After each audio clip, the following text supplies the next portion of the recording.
आज की वीडियो है फॉर क्लास 12th के स्टूडेंट्स के लिए। हम बात कर रहे हैं चैप्टर नंबर 3 करंट इलेक्ट्रिसिटी की। This is lecture number 3.4 and today we will discuss about the relationship between drift velocity and electric current. Previous lecture में हमने डिस्कस किया था, सबसे पहले हमने बात की थी इलेक्ट्रिक करंट की। इलेक्ट्रिक करंट के बाद ड्रिफ्ट वेलोसिटी आखिर होती क्या है। तो ड्रिफ्ट वेलोसिटी क्या होती है, जब किसी कंडक्टर में क्या होते हैं, फ्री इलेक्ट्रॉन क्या करते हैं, मूव करते हैं, तो उन फ्री इलेक्ट्रॉन्स की जो एवरेज वेलोसिटी होती है that is known as drift velocity. उसके बाद हमने ओम्स लॉ डिस्कस किया था। ओम्स लॉ कहता है कि जो पोटेंशियल डिफरेंस होता है, ठीक है, that is directly proportional to the electric current flowing through any conductor. ठीक, उससे हमने रेजिस्टेंस की बात की, फिर रेजिस्टिविटी की बात की। Resistivity is the property of material. Then we have discussed about what about the color coding of resistor. Basically we have two types of resistor. तो जो सेकंड टाइप था कार्बन रेजिस्टर्स, तो उसमें हमने डिस्कस किया कार्बन रेजिस्टर होते क्या हैं और उनकी हम कलर कोडिंग कैसे कर सकते हैं। तो आज हम पढ़ेंगे, आज के जो हम डिस्कस करने वाले हैं टॉपिक क्या रहेगा हमारा, रिलेशन बिटवीन ड्रिफ्ट वेलोसिटी और इलेक्ट्रिक करंट। इलेक्ट्रिक करंट और ड्रिफ्ट वेलोसिटी के रिलेशन निकालेंगे, साथ साथ इसकी हेल्प से हम रेजिस्टेंस और रेजिस्टिविटी के लिए भी एक रिलेशन निकालेंगे, जो किससे मिलेगा, हमें इन दोनों के रिलेशन से मिलेगा। तो let discuss, suppose I have a conductor, मेरे पास एक कंडक्टर है, ठीक है, जिसकी लेंथ क्या है, L है, और इसकी एरिया ऑफ क्रॉस सेक्शन क्या है, A। अब मैंने क्या किया, इसके क्रॉस क्या कर दिया, मैंने एक बैटरी से क्या कर दिया, कनेक्ट कर दिया, सेल से कनेक्ट कर दिया। तो जनरली मैंने क्या कर दिया, पोटेंशियल डिफरेंस क्या कर दिया, यहाँ पर अप्लाई कर दिया। पोटेंशियल डिफरेंस कितना होगा इसका, V। अब इस पोटेंशियल की वजह से क्या होगा, यहाँ पे एक इलेक्ट्रिक फील्ड होगा, इलेक्ट्रिक फील्ड जनरेट हो गया। तो इलेक्ट्रिक फील्ड हुआ क्या, that electric field is given by E is equal to B upon L। L length पे V पोटेंशियल मैंने डाला, लगाया, अप्लाई किया, तो मुझे जो इलेक्ट्रिक फील्ड मिल गया E मिल गया। जैसे ही मैंने यहाँ पे इलेक्ट्रिक फील्ड अप्लाई किया, वैसे ही जो यहाँ पर फ्री इलेक्ट्रॉन्स थे, जो फ्री इलेक्ट्रॉन्स थे, वो इलेक्ट्रिक फील्ड की अपोजिट डायरेक्शन में क्या करने लगे, मूव करने लगे। देखिए इलेक्ट्रिक फील्ड की जो डायरेक्शन होती है इधर को है, तो जो फ्री इलेक्ट्रॉन हुए वो क्या करने लगे, मूव करने लगे, कहां की तरफ, just opposite to the direction of electric field. तो आप देख सकते हैं जैसे इलेक्ट्रिक फील्ड की डायरेक्शन यहां को है, तो जो फ्री इलेक्ट्रॉन, जब मैंने क्या किया, पोटेंशियल अप्लाई किया, इट मींस मैंने एक इलेक्ट्रिक फील्ड अप्लाई किया। इलेक्ट्रिक फील्ड कितना, E is equal to V upon L। Electric field apply करते ही जो फ्री इलेक्ट्रॉन थे इस कंडक्टर में, वो क्या करने लगे, मोशन में आने लगे। मोशन में आए, तो मोशन में आएंगे तो जो एक की तो वेलोसिटी हम लेंगे नहीं, तो हम पूरे कंडक्टर में जितने भी फ्री इलेक्ट्रॉन है उनकी वेलोसिटी लेंगे।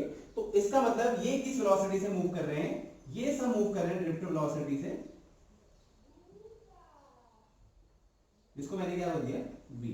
मींस इलेक्ट्रिक फील्ड का अप्लाई करते ही फ्री इलेक्ट्रॉन मोशन में आ गए, और किस स्पीड से मूव कर रहे हैं, that is VD and it is known as drift velocity. तो suppose this is a conductor, जैसे मैंने बात की आपकी, तो यहाँ पे suppose the number of electron per unit volume, जो भी हमारे पास कंडक्टर है उसमें जो नंबर ऑफ इलेक्ट्रॉन है पर यूनिट वॉल्यूम में, वो कितने हैं, n है, ठीक है। तो और चार्ज किसी भी इलेक्ट्रॉन में कितना होता है, E होता है, और ये क्या कर रहे हैं, एवरेज ड्रिफ्ट वेलोसिटी से मूव कर रहे हैं, जो क्या है, PD है। तो देखिए अब हमारे पास, अब सबसे पहले मेरे पास क्या है, L लेंथ का क्या है, कंडक्टर है। तो first of all what I will do, I will find out the number of electron in length L of the conductor. L length के किसी कंडक्टर में टोटल नंबर ऑफ इलेक्ट्रॉन कितने होंगे। तो हमने बोला number, total number of electron कितने होंगे किसमें, इस पूरी L लेंथ के कंडक्टर में। तो बेसिकली n क्या है, नंबर ऑफ इलेक्ट्रॉन्स है, ठीक है, और वॉल्यूम कितना होगा इसका, कितना होगा, दैट इज V। तो टोटल नंबर ऑफ इलेक्ट्रॉन्स का मतलब है n इंटू V, ठीक। तो यहां मैंने क्या कर दिया, क्या निकाल दिया, that is n into volume of the conductor, ठीक है। अब इस कंडक्टर की जो लेंथ है वो है L, और A, इसका जो एरिया ऑफ क्रॉस सेक्शन है वो क्या है, A है। तो अगर इस कंडक्टर का मतलब वॉल्यूम निकालो तो वो क्या आ जाएगा, V is equal to A into L, area into length, ठीक। जैसे एरिया इंटू लेंथ लगा, तो मैंने जो number of electrons in length L of the conductor that is equal to n into V, और V की जगह रख दिया मैंने AL, ठीक। अब क्या करो, मुझे नंबर ऑफ इलेक्ट्रॉन पता है, ठीक है। तो total charge contain in length L conductor. अब आपने पढ़ा है क्वांटाइजेशन, तो क्वांटाइजेशन कहता है Q is equal to NE, number of electron into charge of electron in electron. तो यहाँ पे जो n है बेसिकली उसकी जगह क्या है, टोटल नंबर ऑफ इलेक्ट्रॉन कितने हैं मेरे पास, NaN। Ne क्या है, number that charge on the electron. Basically आपने इसको ऐसे पढ़ा है, अगर मैं इसको ऐसे भी लिख सकता हूँ, देखो Ne होता है, जनरली क्या होता है, Q इक्वल टू Ne होता है। अब लेकिन यहाँ पे Ne क्या है, एन क्या मानना होगा यहाँ पे, क्या है एन ए एल है। इसका मतलब क्या होता है कि number of electron in length L of a conductor. ठीक, तो मेरे पास जो टोटल चार्ज अगर मैं यहाँ से फाइंड करूं तो Q इक्वल टू होता है एन ई, लेकिन यहाँ पे अगर मैं देखूं तो Q इक्वल टू क्या आ जाएगा ई एन ए एल। ठीक है, अब देखिए मैंने बोला ड्रिफ्ट वेलोसिटी, अब वेलोसिटी इक्वल टू क्या होता है distance upon time, distance upon time. यहां पे कितनी, ये इलेक्ट्रॉन यहां से यहां आ रहे हैं, कितनी डिस्टेंस कवर कर रहे हैं एल। सपोज इसने ये डिस्टेंस कवर करने में कितना टाइम लिया टी, और जो जिस स्पीड से मूव कर रहे हैं या जिस वेलोसिटी से मूव कर रहे हैं उसको मैंने क्या बोल दिया ड्रिफ्ट वेलोसिटी। तो अगर मैं यहां से रिलेशन निकालूं तो ड्रिफ्ट वेलोसिटी के लिए क्या लिख सकता हूं, vd is equal to what that l upon t। समझ रहा है, vd इज इक्वल टू क्या निकाल दिया मैंने l अपॉन t, मतलब डिस्टेंस अपॉन टाइम। अब ये l क्यों लिया, क्योंकि यहां से यहां ये कितनी डिस्टेंस को कवर कर रहे हैं l डिस्टेंस को, और अगर यहां से मैं टाइम निकालूं तो t इज इक्वल टू क्या आ जाएगा l upon vd। This is equation 1। Now अब इसमें सपोज एक I करंट क्या हो रही है, फ्लो हो रही है। ठीक है, तो I इज इक्वल टू क्या होता है, I इज इक्वल टू होता है चार्ज अपॉन टाइम। ठीक है, current charge flowing per unit time, तो I is equal to Q upon T। तो this is the value of Q and this is the value of T। देख रहे हैं आप, T की वैल्यू है, Q की वैल्यू है, ये पुट कर दी मैंने। तो I इज इक्वल टू क्या आ गया E N A L upon T, T का मतलब L अपॉन VD, L से तो L कैंसिल हो गया, तो I इक्वल टू क्या बच गया, अब मैं N पहले लिख दे रहा हूं एन ई ए, और ये VD कहां चला जाएगा, ऊपर चला जाएगा, तो क्या हो जाएगा VD। तो जो रिलेशन आएगा लास्ट में वो क्या आएगा, I equal to N E A VD। क्या रिलेशन आया मेरे पास, I current is equal to N E A VD, means I क्या शो कर रहा है यहाँ पे इलेक्ट्रिक करंट, और VD क्या शो कर रहा है drift velocity, and this is the relationship between electric current and drift velocity.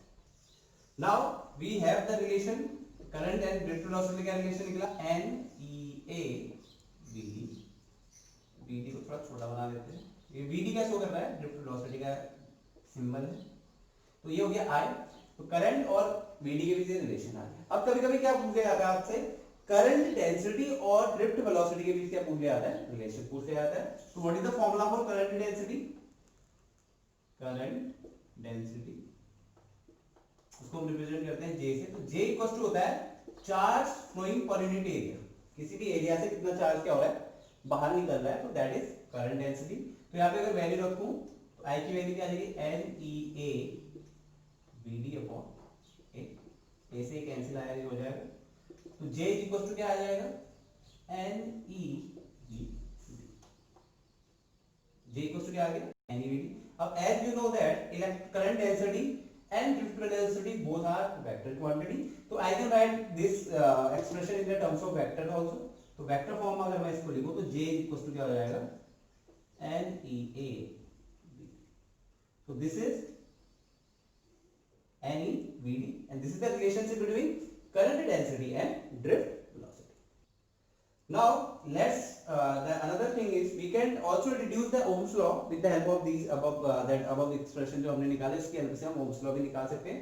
तो that next heading जो है वो क्या है, deduction of Ohm's law with the help of this drift velocity and the relationship between drift velocity and electric current।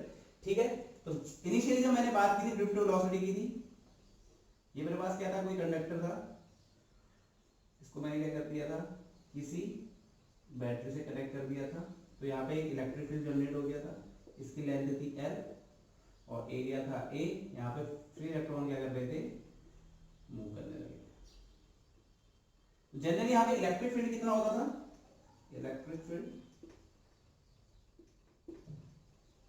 E is equal to होता था B upon M, and expression for the drift velocity in terms of electric field हो क्या होता था, drift velocity at Vd is equal to क्या होता था E tau upon n। आपको ये रिलेशन याद आ रहा होगा, जब इनिशियली हमने क्या किया था, डिस्कस किया था ड्रिफ्ट वेलोसिटी के टर्म्स पे।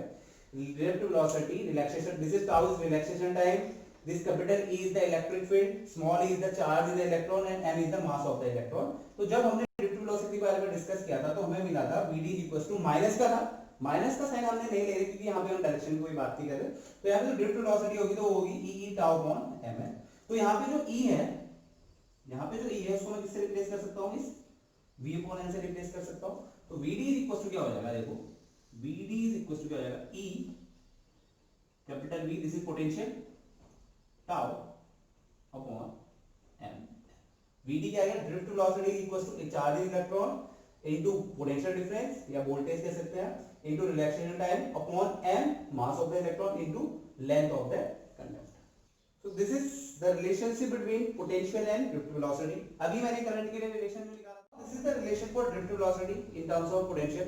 अब हमने अभी एक रिलेशन पढ़ा that electric current is equals to I equals to क्या होता है, NEA VD होता था। ये रिलेशन कहाँ से निकाला मैंने, करंट एंड ड्रिफ्ट वेलोसिटी के बीच का रिलेशन है। तो यहाँ पे जो VD की वैल्यू है मैं यहाँ पे क्या कर सकता हूँ, इस VD की जगह वैल्यू को क्या कर सकता हूँ, पुट कर सकता हूँ। तो निकाला मैंने I इक्वल्स टू क्या हो गया, NEA तो सेम रहा, VD की जगह क्या रहा, EV टाउ अपॉन ml। ठीक, क्या रहा, EV टाउ अपॉन ml। ठीक है, अब देखिए अगर मैं इसको मल्टीप्लाई कर लूं तो I इक्वल्स टू क्या आ जाएगा, basically NE square A tau upon into V upon ml। अब मुझे क्या डिड्यूस करना है, Ohm's law. Ohm's law basically क्या है, ओम्स लॉ कहता है that potential difference across any conductor is directly proportional to electric current. या जनरली अगर मैं बात करूं, जो तो रेशियो होता है इलेक्ट्रिक पोटेंशियल डिफरेंस और इलेक्ट्रिक करंट का किसी भी करंट कंडक्टर में, तो उन दोनों का जो रेशियो होता है वो क्या होता है, हमेशा कांस्टेंट होता है। क्या कहता है ओम्स लॉ, हमेशा ओम्स लॉ क्या कहता है, जो V अपॉन I का जो रेशियो होगा वो हमेशा क्या होगा, कांस्टेंट होगा। उसी कांस्टेंट को मैं क्या बोलता हूं, R बोलता हूं। ठीक है, तो यहाँ पे मुझे I और V का रिलेशन निकल गया, तो इस टर्म में मैं क्या निकाल सकता हूँ, V अपॉन I की वैल्यू निकाल लेता हूँ।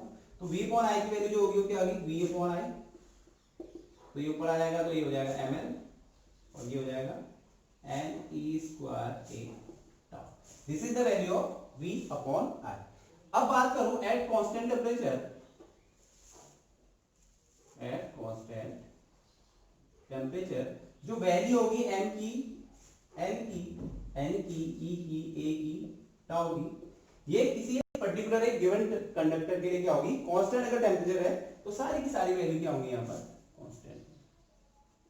ठीक है, क्या किसी भी गिवन टेम्परेचर पे अगर टेम्परेचर क्या है, कांस्टेंट टेम्परेचर है, तो मास हो, लेंथ हो कंडक्टर का, या number of electron per unit volume हो, मास चार्ज इलेक्ट्रॉन हो, area of the cross section हो, या रिलैक्सेशन टाइम हो, सभी चीजें यहाँ पर अगर बात करूं एट कांस्टेंट टेम्परेचर तो सभी चीजों की वैल्यू क्या होगी, कांस्टेंट। अब सब कुछ कांस्टेंट है, इसका मतलब ml upon NE square A tau की वैल्यू भी क्या होगी, पूरी कांस्टेंट होगी।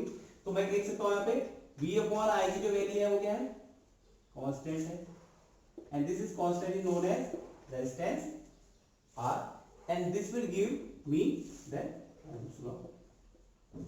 Ohm's law ये तो कहता है जो V upon I का रेशियो होता है वो क्या होता है, R के बराबर होता है। और इस कांस्टेंट को मैं क्या बोलूंगा, इस इक्वेशन से मैं इसको कंपेयर कर दूं तो R के लिए मुझे पास क्या मिल जाएगा, एक्सप्रेशन मिल जाएगा। तो जो रेजिस्टेंस हो जाएगा यहाँ से वो क्या आ जाएगा, R is equal to ml upon NE square A tau. So this is the relationship for R। अब जो रेजिस्टेंस के लिए मेरे पास एक्सप्रेशन था वो क्या था, R is equals to ml upon NE square tau A। ये R के था रेजिस्टेंस। तो इसकी हेल्प से मैं क्या निकाल सकता हूँ, रेजिस्टिविटी भी निकाल सकता हूँ। रेजिस्टिविटी का जनरल फॉर्मूला क्या होता है, rho is equal to R A upon L। R की वैल्यू क्या है यहाँ पर देखिए, ml upon NE square tau A into A upon L। तो यहाँ पे L से L कैंसिल हो गया, A से A कैंसिल हो गया। तो जो रेजिस्टिविटी के लिए मेरे पास जो रिलेशन आया वो क्या आया आपका, that is M upon NE square. ठीक है, अब रेजिस्टिविटी बेसिकली किसी चीज पे डिपेंड करेगी, देखिए मास तो कांस्टेंट है इलेक्ट्रॉन का, चार्ज भी इलेक्ट्रॉन का कांस्टेंट है, तो बेसिकली जो रो है वो डिपेंड करेगा एक किस पे, एक करेगा that is rho is directly inversely proportional to the number of electron per unit volume and is also inversely proportional to the relaxation time. तो ये इन दो चीजों पे क्या करेगा, डिपेंड करेगा। तो अगर यहीं पे अगर टेम्परेचर को मैं इंक्रीज करूं तो रेस्टिट्यूट में क्या चेंजेस वगैरह आएंगे, तो नेक्स्ट वीडियो में इसके बारे में डिस्कस करेंगे। तो आई होप आज की वीडियो आपको पसंद आई होगी। This is a very very important topic for your board exam. ये काफी बार ये क्वेश्चन रिपीट होता है। तो आई होप आपको वीडियो अच्छी लगी होगी। तो मेरे चैनल को लाइक करें, शेयर करें और मेरे चैनल को